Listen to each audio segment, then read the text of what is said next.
তাই অর্জন করতে হবে।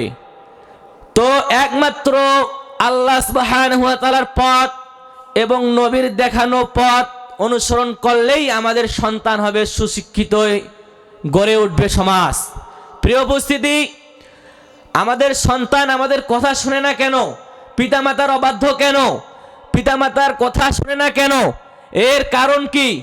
এর কারণ একটাই, পিতামাতা তাকে সুশিক্ষায় শিক্ষিত করেনি।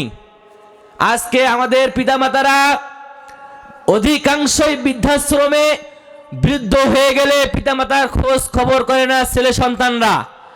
এর কারণ কি? পিতামাতা ছেলে সন্তানদেরকে যখন ছোট থেকে মানুষ করে তখন কোরআনের শিক্ষা দেয় না, ঠিক কি না? প্রিয় উপস্থিতি,